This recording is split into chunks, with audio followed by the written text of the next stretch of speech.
L'Argentine de Lionel Messi a décroché la troisième Coupe du Monde, son histoire au terme d'une finale à rebondissement qui a vu la France revenir de 0 à 2 à 2 à 2, puis à 3 à 3 dans la prolongation.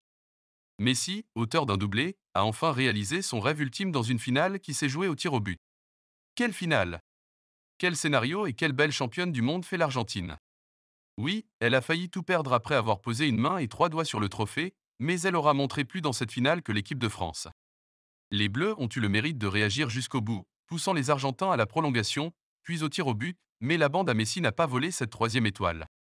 Car l'envie, l'engagement, la faim, la force des milliers de supporters présents au stade de Lusail à Doha, celle des 45 millions d'Argentins, et les prières des centaines de millions de fans de Messi, l'Argentine avait tout ça en elle, ce dimanche 18 décembre. Ce n'était pas l'équipe qui avait perdu son premier match dans ce mondial devant l'Arabie Saoudite, 1 à 2, ce n'était même pas celle qui avait surclassé la Croatie en demi-finale, 3 à 0. Face à la France, l'Argentine a été une formidable équipe qui n'avait qu'un but, une mission, ramener la Coupe du Monde 36 ans après celle gagnée par la bande à Diego Maradona. Une équipe de France anesthésiée. L'Albiceleste de Lionel Messi est entré dans cette finale face à la France comme dans une invitation à entrer dans l'histoire, sûr de sa force, de son destin. Les Argentins ont pris le match à leur compte dès les premières minutes, dominant les Français, dans l'engagement, l'envie, le mouvement. Ni la première frappe de McAllister, ni les déboulés de Di Maria n'ont eu le mérite de réveiller une équipe de France qui semblait anesthésiée devant l'activité débordante des Argentins. Le pénalty logique, obtenu par Di Maria, qui s'est joué de Dembélé sur le côté droit, allait ainsi lancer définitivement l'Argentine avec l'ouverture du score de Messi, 23e. L'Albiceleste allait prendre cette rencontre par le bon bout et n'allait pas lâcher de sitôt, surtout quand Antoine Griezmann n'arrive pas à valoriser ses ballons, que Kylian Mbappé ne trouve aucun espace et que Giroud n'est pas trouvé en attaque.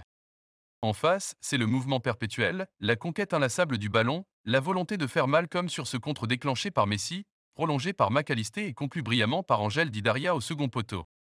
2 à 0, les Bleus doutent et cela va durer jusqu'à la 80e minute et le début d'un match qui va rester dans la légende. Triplé de Kylian Mbappé, meilleur buteur du tournoi. Le premier tournant est sans doute ce changement argentin, lorsque Lionel Scaloni remplace Di Maria, le meilleur argentin à ce moment-là, pour Marcos Acuna, arrière gauche, pour fermer le match. Le second sera la rentrée combinée de Kingsley Coman et Eduardo Camavinga, 71e, à la place d'Antoine Griezmann et Théo Hernandez. Moins de 20 minutes pour revenir et pourtant les Bleus vont le faire.